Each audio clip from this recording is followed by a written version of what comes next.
All right, everyone. 30 seconds before you attack. Get ready. I'm here to have a open discussion about Marvel Rivals. So there's no real structure to the video here. I'm just going to be rambling and just a little bit of context uh, for what the video is about and who I am. So in this video, you'll see Battle starts in that 5, I am 4, this player 3, here, Slayer. 2, Okay. 1. So I'm playing Moon All Knight you need this to do is match, capture the mission and just a area. little bit of Got it? context on me. I am a peak GM player, GM3, with lots of hours on this game. I play many characters, with my strongest role, admittedly, being strategist, which I believe could just be due to the fact that strategist may just be the most inviting or maybe welcoming, easiest role in the game, Mission however you'd area like to is put it, but that's a yours for discussion now. for another day. Might just be the easiest role to get into just because there's um, less involved as far as like survivability, it doesn't take that much to survive. As a healer, for example, compared to a DPS. Just an example. Obviously, it's a discussion for another time. That is not the point of this video. I just say that to say that I have lots of playtime on this game. I know how to play all three roles. As you can see, I'm playing Moon Knight here, and I mainly play healer. Healer is indeed my strongest role, for whatever reason, right? Now, jumping into the topic of the video. There's a lot of discussion around Marvel Rivals and whether or not it's a competitive game. I believe the conversation surrounding this particular topic is rather silly. So, clearly, I do believe that Marvel Rivals is a competitive game. Now, I do want to watch this teammate here just because this guy, we ended up losing. This guy ended up being 2-7. So we're going to watch this guy's gameplay and see what's going on here. But anyway, keep getting sidetracked. I've introduced myself. Now, let's discuss Marvel Rivals and its competitive viability. So, people try to say that this game isn't competitive. I think saying that this game isn't competitive is very, very silly. Now, this game tries its best, based on how the developers designed it, to make it, I guess, beginner friendly or casual friendly, with, having certain difficulty levels lower on some characters than others. So, I just want to preface what I'm about to say next with the fact that I love this game. Okay, I have lots of hours on this game. I have 3 accounts to play it on. I love this game. Dumped a ton of hours into it, okay? What I'm about to say here is, they made the game inviting to all types of gamers. Gamers who want more of a challenge. They might pick up a character like Spider-Man, who has a 5-star difficulty rating over his name. When you go and click on Spider-Man, you see that he's got a 5-star difficulty rating, and it's for a reason. He's a hard character to use or pick up if you aren't very mechanically sound, or if you're not, too into video games, or if you're not that type of player, you're not going to enjoy playing Spider-Man. You're not going to want to try him out. Maybe you're a casual player, or you're just getting into video games or something like that. Maybe you'll pick up Rocket Raccoon or Jeff the Shark. Why? They have 1-star ratings over their names. Squirrel Girl, 1-star rating. You can just shoot, and the acorns have a high area of effect, which means even if your aim isn't the best, the projectile is like a missile. It has, like, compared to a bullet, right? A missile is just more likely to hit if your weapon is a missile because it's just a larger weapon, right? You know, versus a bullet, it's a smaller weapon. You got to be more accurate. It might not do as much damage, you know. So a character like Squirrel Girl is easier to use than maybe a Bucky or a Hela. And same goes for Scarlet Witch. She has auto 30 aim. seconds She before doesn't you have to attack. reload. Get ready. So you just hold the R2 button and look in the general direction of your enemy, and you get value. So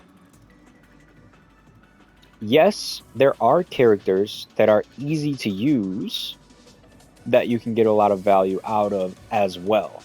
So with a character like Scarlet Witch, for example, which actually we have one on our team here, there's clearly a difference between a bronze, silver, or gold Wanda and maybe a diamond Grandmaster or celestial Wanda, right? There's just a notable, true skill difference there. That's just undeniable, right?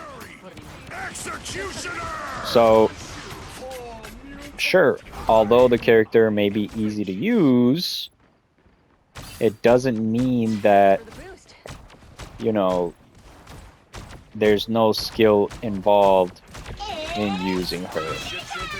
Character just has a low barrier to entry for those who may not be as mechanically gifted as maybe some others who would be using a different type of character, right? So, where am I going with this? I say this to say that, you know, there's just so much to Marvel Rivals that, you know, I think the biggest problem isn't the fact that the game isn't competitive.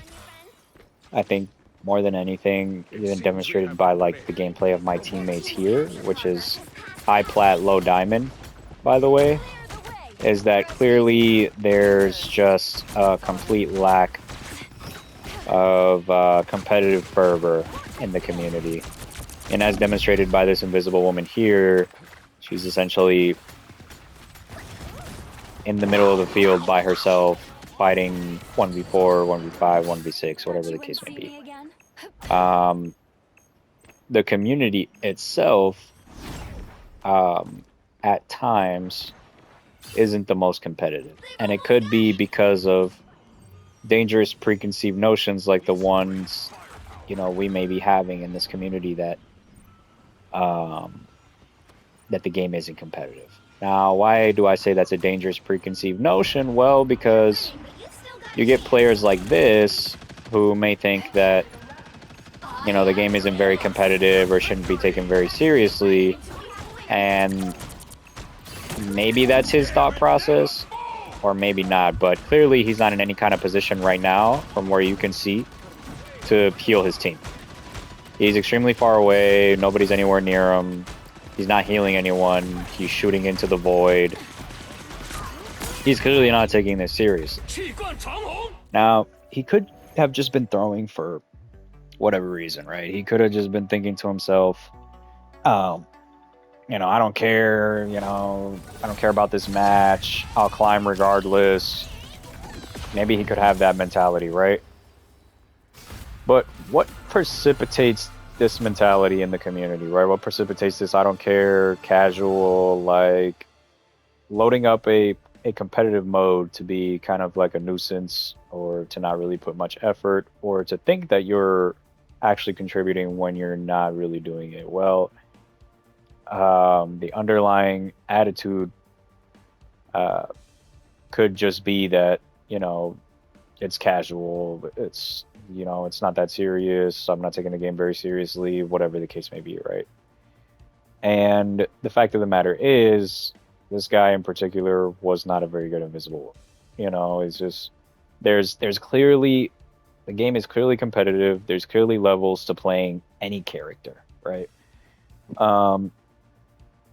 You know, you can pick Rocket and think that just because you pick Rocket and hold the L2 button in the back of the map that you're going to get value, right? You can think that, but the reality is, you know, there's levels to playing Rocket. Despite what you may think, despite the fact that you think holding L2 in the back of the map is free value,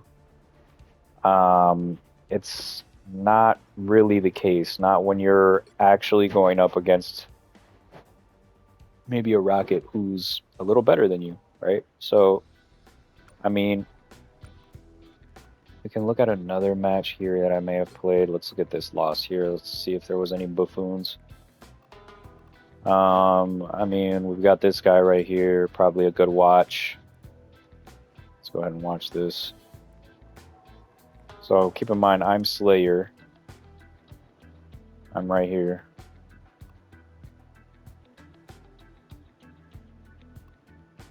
So this conversation needs to be had. It's an important conversation. You know, the game is for sure competitive. I feel like I've been going off on tangents and I'm kind of all over the place with what I want to get across, but I feel like if you kind of stay with me, you'll be able to follow the overall point here. The game, to start off, is competitive. Why do I say that? Well, anything that is a game created for direct competition is by definition competitive, right? Tic-tac-toe is competitive, right? Although there may not be a very high skill ceiling for tic-tac-toe, you know, it doesn't take much to know how to play it. Doesn't take, you know, much brain power, much practice to master. It's very simple, lighthearted. It's an easy game, you know. Thumb war, right? You try to pull someone's thumb down and you win the thumb war, right? So there's all kinds of games you can play. They're all competitive. You know, it's just, I think some games, like maybe sports games or other types of games that we may think about, are more competitive than others. And that's what maybe makes them more popular, more respected, whatever the case may be. So I'm here to kind of shift the narrative that Marvel Rivals isn't competitive. Maybe people will take it more seriously. Maybe people will take gaming as a competitive sport more seriously if I voice, you know, my opinion and my experiences, right? It's not to say that maybe my opinion is better than anyone else's, but I may just have the experience that kind of gives me more of a say, right? Or more of a pull. How can I word this? Like, my opinion may just have more weight than someone else's. Not that my opinion is better, but based on maybe my expertise.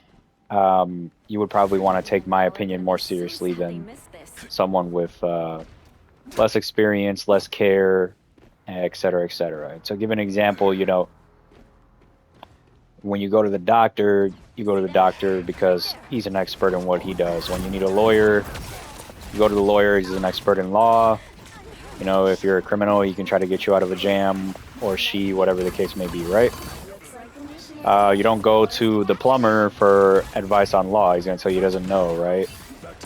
So it's the same thing with competition and gaming and things of that nature. You can come to someone like me, as I've been gaming my whole life, and I've played sports, and, you know, I've enjoyed the thrill of competition. I know what direct competition is like, and competition is everywhere. You know, businesses compete against each other for market share. When you play a sport, you know, it's directly adversarial. You're competing against the person on the other team. Now that we've got like clear definitions there, sorry, I know I'm rambling, but now that we've got clear definitions there, we can begin to come to conclusions, right, about what makes something competitive or not. So I always talk about competitive viability. What makes something competitively viable? You know, and I've had conversations with, you know, friends about this, you know, like games that I've loved to play. Like, I was a huge Brawlhalla player. You know, I made it to Diamond in Brawlhalla. I've got thousands of hours on the game. I've got lots of hours on this game. And what makes the game competitively viable to me is when there is a high skill ceiling and a competitive scene, in the sense that you can compete against others in a tournament style like setting, and you know, there's a clear difference between, there's a clear and measurable like skill gap between the best players and maybe the worst players of any given game or sport or whatever the case may be, right? So in my opinion, something is competitive, or even more so competitively viable, when you can tell that there's a huge skill difference between those who play the game at the top level or at the very best, and those who play the game more casually or just aren't as good or mechanically sound or as experienced, whatever the case may be, right? There's no doubt that Marvel Rivals is competitive, just because there is, in my opinion, that skill ceiling. That skill ceiling is for sure present.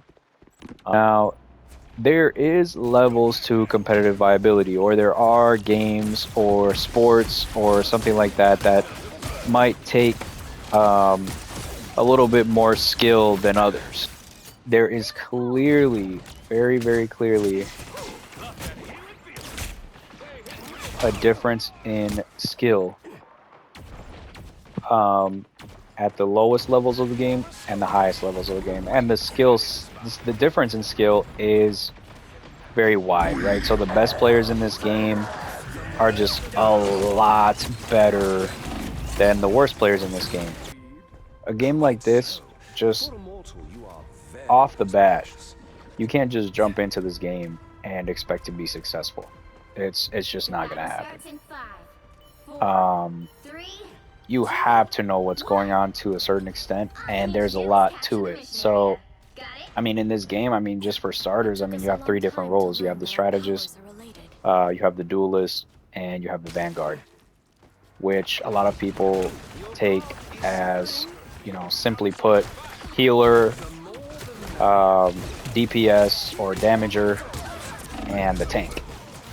And each role has their own thing that they are supposed to do, right? So you can't just pick a tank in this game and just run around the map and just do your thing and think you're going to have success. You might have success once in a while, but you're not really, you know, when you're going up against someone who knows what they're doing, you're not really going to be successful, right? So, you know, obviously the tank is supposed to play at the front of the team. They're supposed to create space. The duelist is supposed to do a lot of damage. And the healer is supposed to heal the team. But it's not always that simple, right? You know, sometimes the strategist could get a kill or might need to, you know, work on their positioning so they're not getting killed easily. Because tanks obviously have more health. They can sustain a little more damage. And the healers and the duelists don't have as much health, so they have to play differently.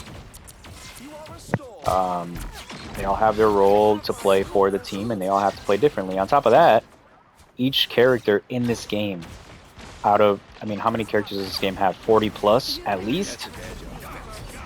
This game has 40 plus characters.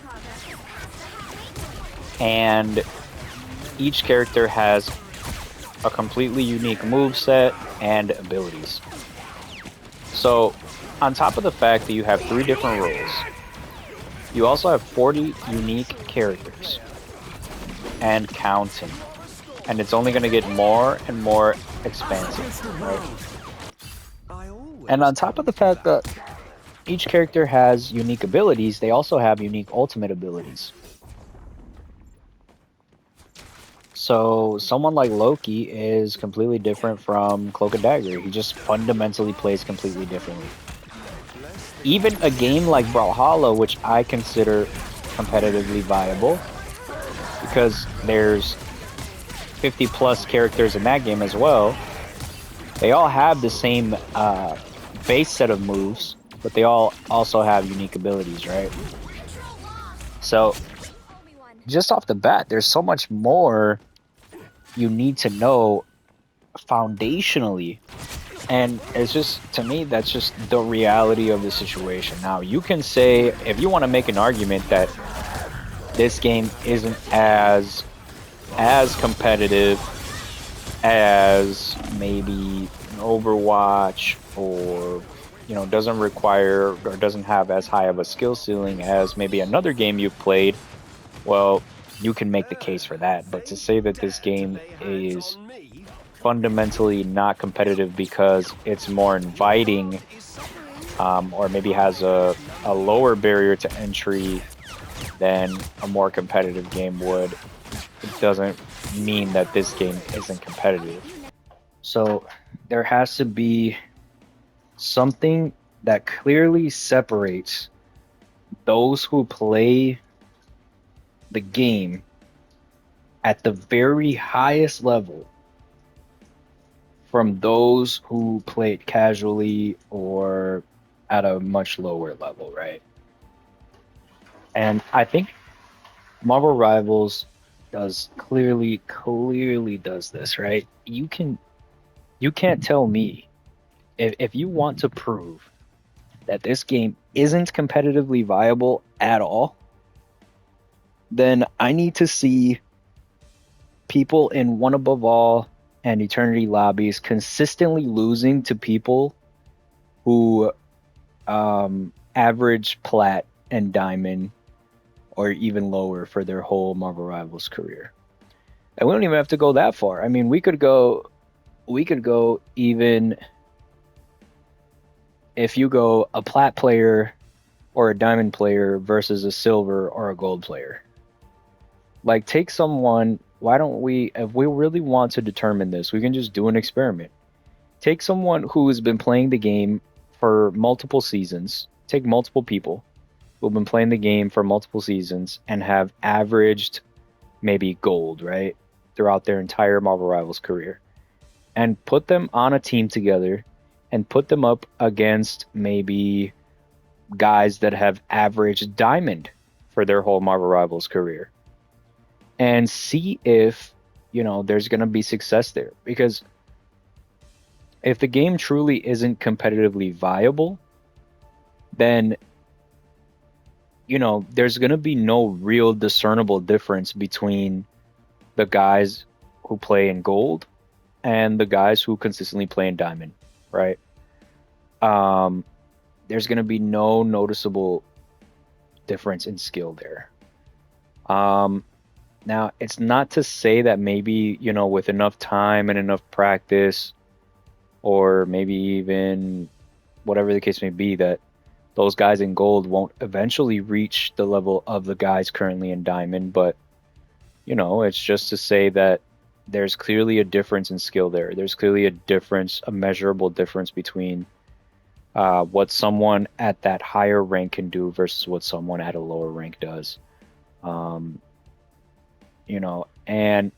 you could make an argument. The only argument you could make against that is just that maybe it just takes less in this game to become a diamond player than it would in maybe another game, or maybe a sport. If you wanted to compare it to even a sport or something like that, or if you wanted to compare it to chess, you could say maybe it takes a lot less to become a diamond tier in this game than it would in a game like chess, or something like that, which maybe is a valid take. Maybe it does take a lot less to be getting to the higher levels of this game than it would for a game like maybe Overwatch, if you want to say Overwatch, if you think Overwatch is harder or has a higher skill ceiling, whatever the case may be, right? I still don't think it takes away from the competitive viability of the game. The game is just clearly inviting to a casual audience, while at the same time, masterfully, in my opinion, having a high skill ceiling, okay? So the game could just be maybe a little easier than other competitive games. But the competitive viability of the game is undoubtable. It's undoubtable. There should be no debate as to whether or not this is a competitive game.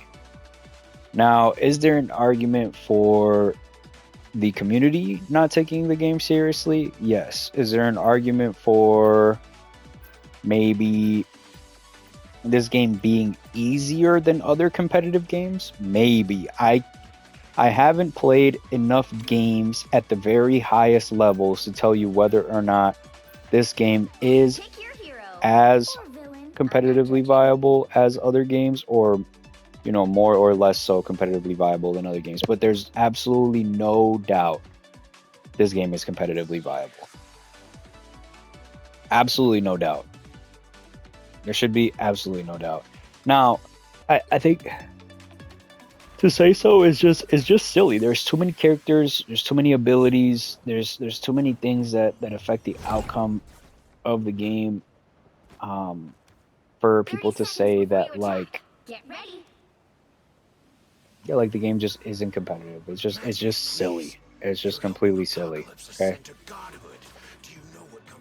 So now that we have determined that the game is competitive and competitively viable, I mean, we could even take it deeper. I mean, next we will be discussing what if the game has competitive integrity or not.